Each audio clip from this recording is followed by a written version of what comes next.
Looking for booking information in Jackson County, Missouri? This guide shows you how to use the jail roster page and verify details that may change. Open the Jackson County Jail Roster Guide on countyjailroster.net using the link in the description. Start with the roster section and review the available information carefully. Make sure the name and other available details match the person you are looking for. If you cannot find a record, check the spelling and contact the facility for current information. Jackson County Detention Center can be reached at 816-881-4200. The facility is located at 1300 Cherry Street in Kansas City, Missouri. The jail website is available through the guide page.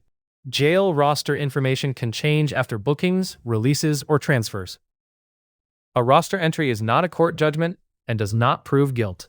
For current custody, bond, visitation, or release details, contact the facility or the appropriate court directly.